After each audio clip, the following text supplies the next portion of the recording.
Hi, I'm Lily. And I'm Dan. And we are The Load-In. We're getting better at this. We are. We've been doing a lot of practice actually over the last few weeks. It's getting right? there. And also as well, we've got our new branding. So we're finally getting legit. Slowly official. And our podcast is growing. All right. Well, today we have a very special guest. We do indeed. Episode... I've lost count now. Yeah, there's no point counting. So on a call, we've got Alex Malouf. He's the corporate comms director of Schneider by day and a contributor to Entrepreneur Middle East by night. Alex, welcome. Thank you very much for having me. You are very welcome. It's really good to speak to you. Now, did you want to explain why we got him on? Yeah, I was actually a contributor to Entrepreneur as well, and I was reading through, I'm just going to name drop it, so I was reading through the articles and saw that Alex also contributed, and to be honest, it was one of the standout articles and features from that edition, which really left me very, very positive and inspired. What was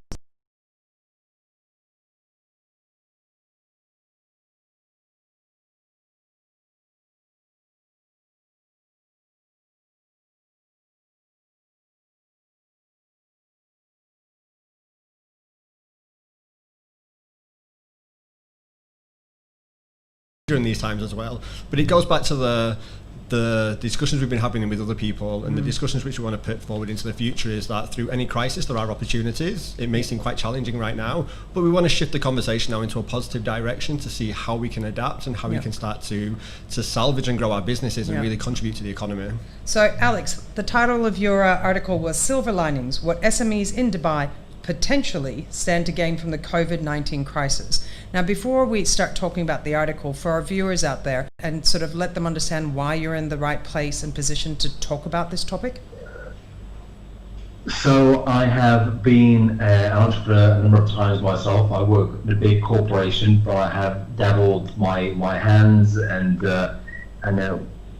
followed my passions, probably is the best way to put it. I've set up publications in Saudi. I've done other things as well, sort of agencies. So I really feel what it's like in terms of all of the opportunities and challenges. And now, obviously, there are going to be a lot of challenges. So, I wanted to share a slightly different perspective on how we can see the situation, and also as well what we all need to do. That's perfect. Did you want to sort of, what we might do is sort of go through each of your main points in this article, because I think they're incredibly valid and really fresh and great, and then we might have a little bit of a discussion about them. So the first one, the remote working revolution. I love this. Well, yeah, because I mean, for the last few months, we've obviously all been told to, work from home, we can't go into the offices, and I think it's really shifted that mindset and perception of how we do business now, a day-to-day activity. We've often looked at remote working from home as a solution, as something which we as a creative industry want to do. But it'd be interesting to get Alex's perspective on that and to see what the future working environment might be like. Well, when it comes to the remote working concept, it's not new to a lot of us, or it shouldn't be new. And this is something which we've all really been technically able to do for a long time, but it's that shift in terms of mentality. And I'm hoping that a lot of owners, business owners, a lot of executives see what their people are doing right now, see how hard they're working, and realize you really don't need to have a big office. You don't need to have a physical location like once we thought we had to. And obviously that opens up a lot of opportunities in terms of how we work, where we work from, and obviously if you're an SME, that means that you could, in theory, save a lot of money, because of the two big cost elements that any company has to deal with, not just SMEs, one is office rental. That's a huge cost. But like one of the things, you touched on it, and it's a really interesting point, is it's perception. And it's shifting the mindset, because a lot of companies always had the perception that if you're working from home, you're not working. And I think the COVID times have shown, and Dan, you're a perfect person to talk about this as a SME yourself and having to have your staff go from home, the productivity level? I think the productivity levels were still, I mean, obviously the level of work dropped because of the COVID crisis, but we often see that people are more productive by working in a creative environment, which is often not the office. True. Because unfortunately you get distracted by, God, I a get telephone more work done at call, home. the accountant coming to you asking for something. So I think as an industry, especially when it comes to events and creatives, I think this whole work from home environment, like Alex mentioned, is not new, but it's something which we should actively promote and really perspectives explore. coming in. 100%. Alex, do you feel that the perspectives coming in amongst big corporates? How's it been with Schneider, if I can ask? I've been pretty lucky. My current firm and my previous firm both have had or have working from home policies. Schneider, there are people who live in Dubai. The office is in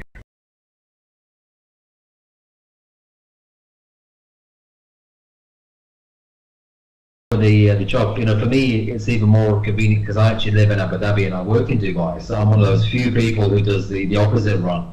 But you could think about the opportunity. You could, for example, be working in theory, your location could be Dubai, but you could, for us, you could work, say, from Ras Al Khaimah or Fujairah. You don't need to be tied to a certain location anymore. I think that's really liberating.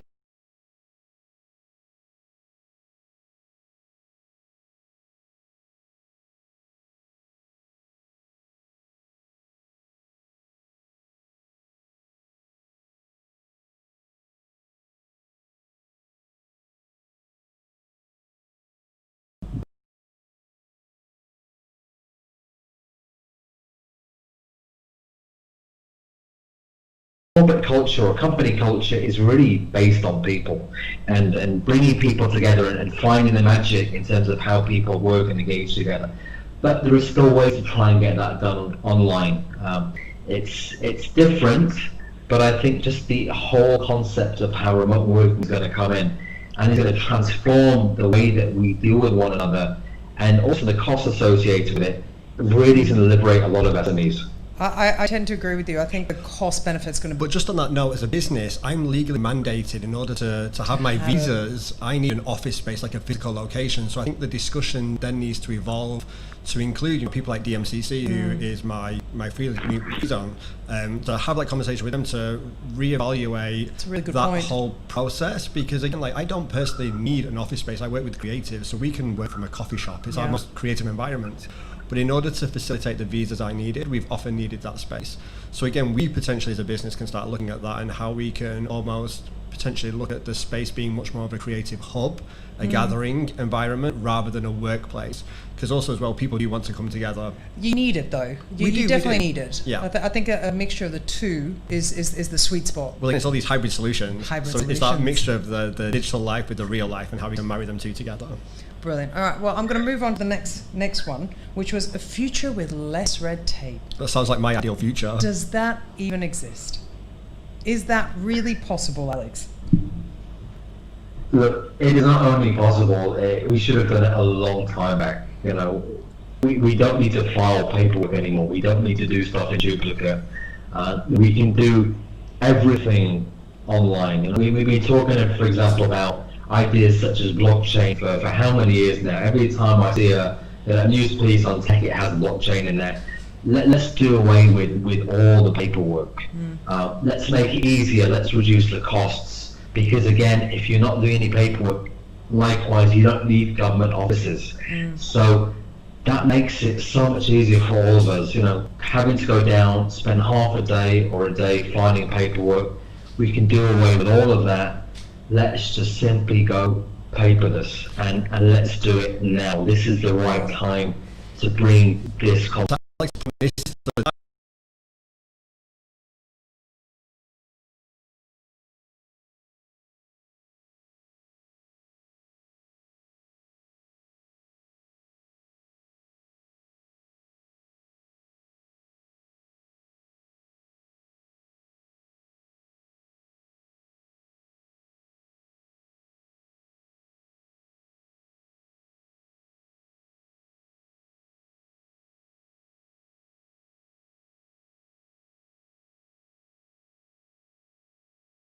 I know that many people are looking for creative solutions where you can still have the intent.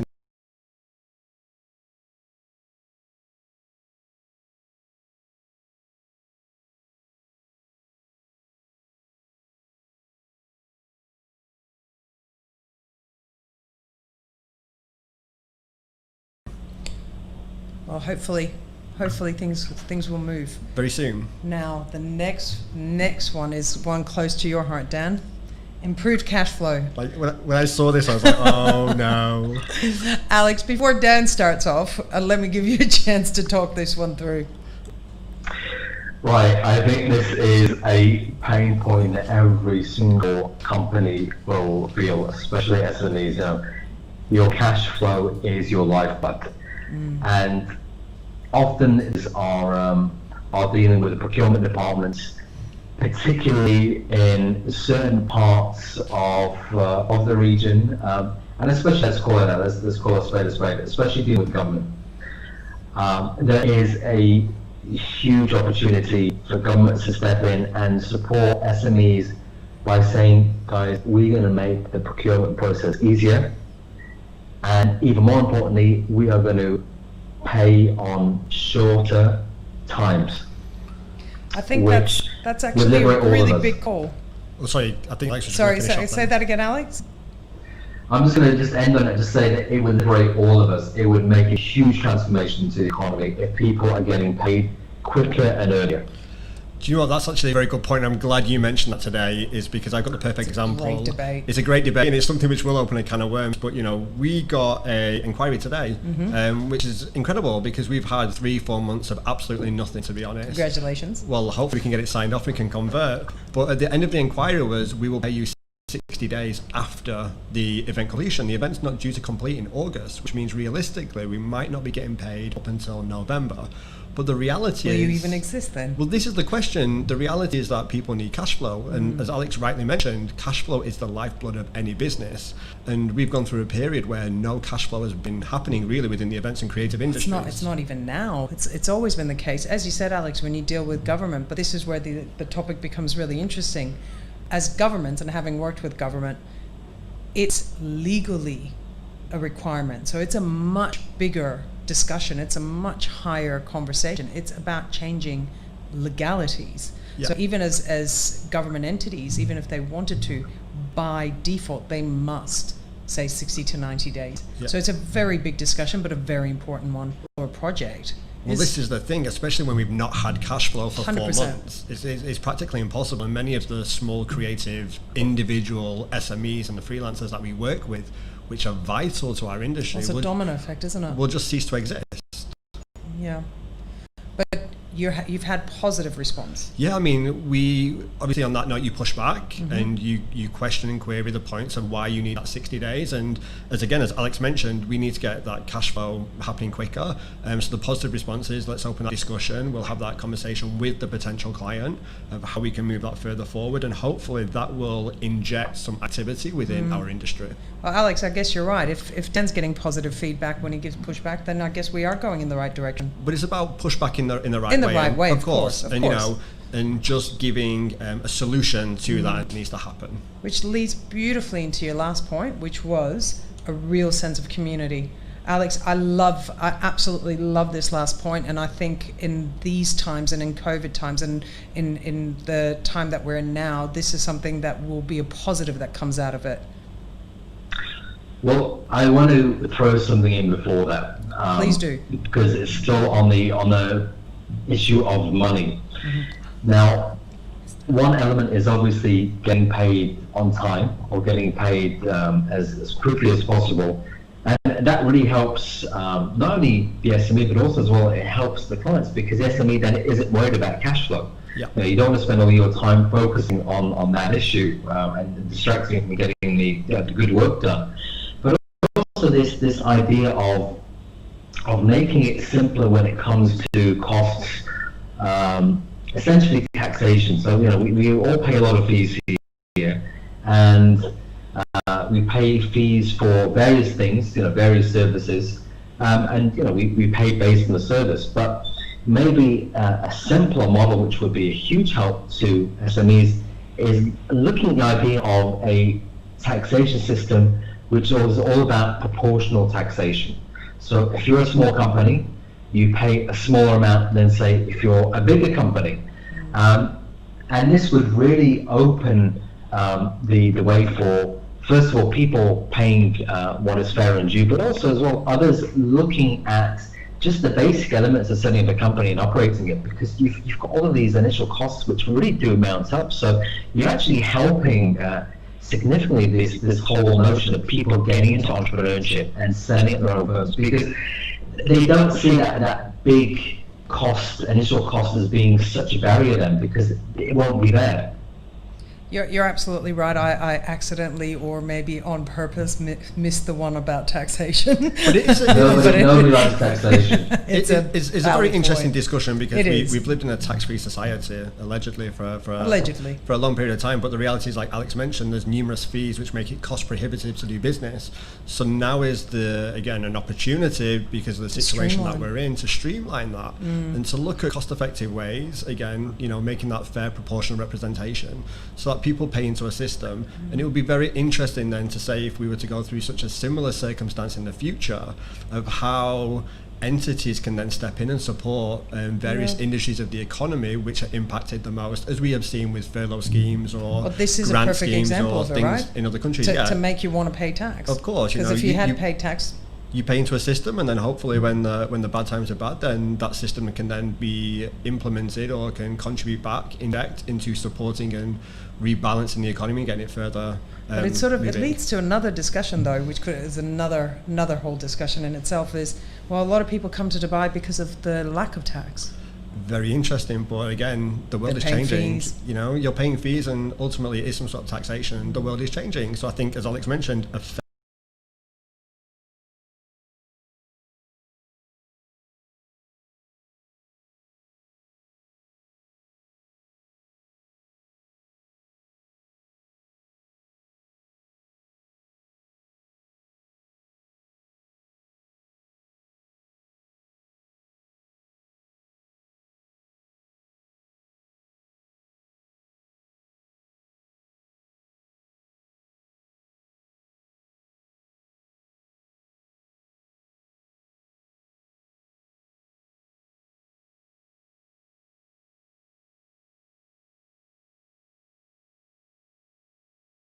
But I think having a simple taxation system where everybody pays their due based on their size and based on their success actually helps everybody, because everybody then knows where they stand and what they owe.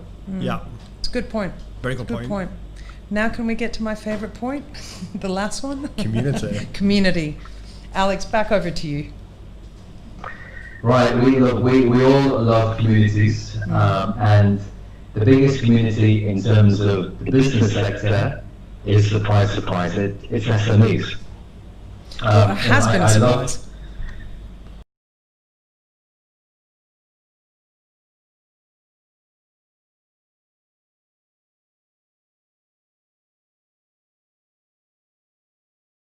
What I love about this last point that you bring up statistics that a lot of people didn't know. Look, it's the biggest in terms of the number of businesses. It's the biggest in terms of workforce. SMEs account for 51% of the workforce in the Emirate, and in terms of contribution, it's the largest piece of the pie, so to speak, contributing 46% of Dubai's GDP. So SMEs are everything to Dubai.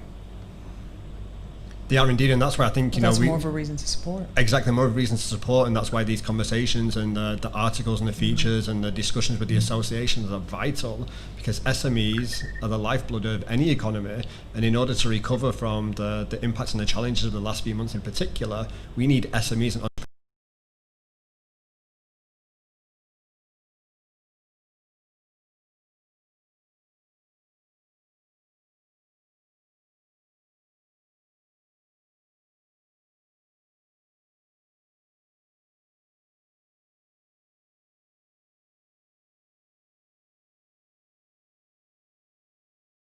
and the other, but this this whole COVID has made them really step up, pull up their socks, and represent. 100%, and we need tangible solutions now and practical way forward to really drive our economy and bring that community together. Yeah. And the events industry, as we all know, is one of the most fragmented and opinionated, but it's really refreshing to see now that we're all coming around to one common goal, which is ultimately the survival of our industry and how we can work collectively together to better the opportunities in the environment and the economy moving ahead.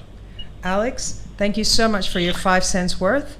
For us, it's been a lot more than 5 cents, I have to say. Yeah. And as I say, it has indeed, and we're really looking forward to seeing future features and articles, Alex, and we'd love to hear more. we'll have you back on the show. I'm looking forward to it, and on that note, I really want to hopefully return and talk about what SMEs are doing together, working as one, to improve the business climate in the country. So SMEs, it's your turn to step up. It is indeed. I mean, That's you, Dan. It is me. Personally, like we're working on it, and I know many people are really passionate to do that. So we would definitely love to be able to give you a positive update in the not too distant future. Brilliant. Alex, it's been an absolute pleasure having you on, and we will have you back. Yep. Thank you so much, Alex, and we will see you soon. Brilliant, appreciate it. Thanks very much.